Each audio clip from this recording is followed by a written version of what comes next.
खालिद बिन वलीद भी Persian empire को छोड़कर अबू बकर रज़ियल्लाहु ताला अन्हु के हुक्म से रोमन एम्पायर की तरफ चले गए और उसी के साथ खलीफा की अटेंशन भी पर्शियन एम्पायर को छोड़कर रोमन एम्पायर की तरफ चली गई और यहाँ पर्शियन एम्पायर में मुसलमानों की स्पीड बिल्कुल खत्म हो गई। अब जब खालिद बिन वलीद रोमन एम्पायर की तरफ गए तो वहाँ बहुत तेजी से ये सारे इलाके फतह कर लिए और जब मुसलमानों ने आखिर हजरत उमर रज़ियल्लाहु ताला अन्हु के दौर में अमेसा जैसी इम्पोर्टेंट सिटी को फतह कर लिया, उसके बाद रोमन और पर्शियन एम्पायर की बर्दाश्त की हद बिल्कुल खत्म हो गई, जिसके बाद हिस्ट्री में पहली बार एक ऐसा काम हुआ जो इससे पहले सोचना भी इम्पॉसिबल था कि मुसलमानों के खौफ से रोमन और पर्शियन एम्पायर एक हो गए और अपने पिछले 800 साल की दुश्मनियां भुलाकर खत्म कर दी और एक दूसरे के इतने करीब आए कि रोमन बादशाह हरकल ने अपनी पोती मानिया की शादी पर्शियन बादशाह यज़दिगर्द से कराई, जिसकी एज ज्यादा से ज्यादा 12 या 13 साल के करीब। और इन दोनों ने ये प्लान बनाया कि हम दोनों एम्पायर्स अपनी आर्मीज को एक दूसरे के बॉर्डर से हटाकर अपने सेंटर्स में जमा करेंगे और फिर जब हमारी सारी फौज एक जगह जमा हो जाएगी तो हम एक साथ ही मुसलमानों पर हमला करके इन्हें खत्म कर देंगे। जब खलीफा उमर रज़ियल्लाहु ताला अन्हु को इस डील का पता चला तो अब उनके सामने बहुत ही बड़ा चैलेंज था, क्योंकि अब एक ही टाइम पर उन्हें उस जमाने के दो बड़े सुपर पावर से एक साथ लड़ना था। रोमन एम्पायर में तो खालिद बिन वलीद और अबू उबैदा की लीडरशिप में मुसलमानों की काफी बड़ी फौज मौजूद थी,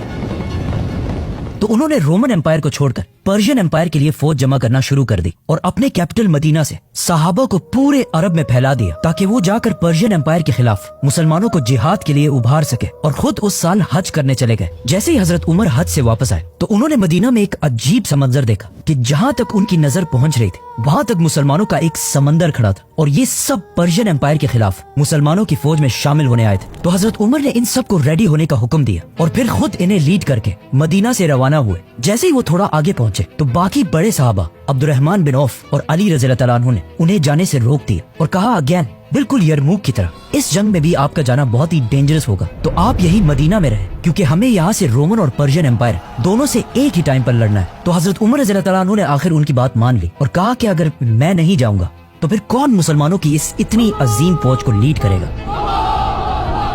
क्योंकि खालिद बिन वलीद और अबू उबैदा इब्न जर्राह दोनों रोमन एम्पायर से लड़ने में मसरूफ थे। अब जब यहाँ इस खिलाफत के सारे बड़े मिनिस्टर्स इस फौज के लिए एक जनरल ढूंढ रहे थे तो अचानक वहाँ एक लेटर पहुंचा जिसमें लिखा था कि या अमीरुल मोमिनीन, मैंने पूरे अरब से हजारों लोगों की फौज जमा करके मदीना की तरफ रवाना कर दी है। ये लेटर साद बिन अबी वक्कास रज़ियल्लाहु ताला अन्हु की तरफ से भेजा गया था। तो अब्दुर्रहमान बिन औफ ने इस लेटर को पढ़कर सुनाया और कहा, मुझे इस फौज का लीडर मिल चुका है। तो वहाँ सारों ने पूछा कि कौन है, तो उन्होंने कहा साद बिन अबी वक्कास। और ये नाम सुनते ही वहाँ बैठे सारों ने विद इन अ सेकंड कहा कि ये नाम हमें मंजूर है, क्योंकि साद बिन अबी वक्कास रसूलुल्लाह सल्लल्लाहु अलैहि वसल्लम के मामू थे और इस्लाम कबूल करने वाले पहले 10 लोगों में से एक थे। और इससे बहुत साल पहले जब जंग ओहद में मुसलमानों के हालात बहुत ही खराब हो चुके थे तो उन्होंने बहुत बहादुरी से रसूलुल्लाह सल्लल्लाहु अलैहि वसल्लम को डिफेंड किया था, जिस पर उसी दिन पहली दफा आप सल्लल्लाहु अलैहि वसल्लम ने फरमाया था कि ए साद, तुम पर मेरे माँ बाप कुर्बान हो। तो बस इसी के साथ साद रज़ियल्लाहु ताला अन्हु को पर्शियन एम्पायर में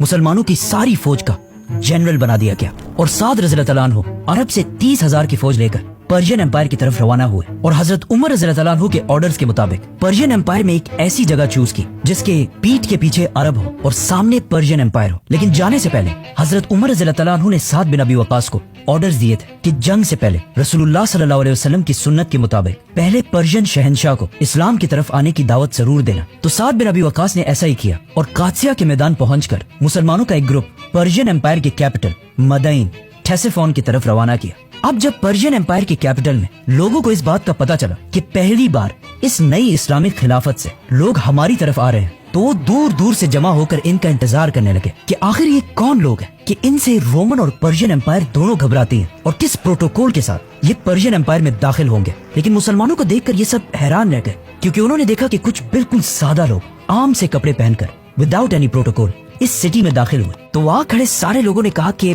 ये लोग हैं जिनसे हमारे अजीम शहंशाह डरते हैं। ये मुसलमान सीधा मदीन में यज़दिगर्द के महल के अंदर गए और उसके तख्त के सामने खड़े हो गए। तो पर्शियन एम्पायर के शहंशाह यज़दिगर्द ने इनसे पूछा कि तुम लोग हमारी एम्पायर में क्यों आए हो? क्या तुम लोग हमारे आपस की लड़ाइयों का फायदा उठा रहे हो? तो एक सहाबी ने उसे जवाब दिया कि बिल्कुल नहीं, बल्कि हम तो आपकी तरफ अल्लाह और उसके रसूल मोहम्मद सल्लल्लाहु अलैहि वसल्लम का मैसेज लेकर आए हैं। तो अब या तो तुम्हें इस्लाम कबूल करना पड़ेगा और या मुसलमानों को जिज़िया देना होगा, वरना हमारी तलवारों का सामना करने के लिए तैयार हो जाओ।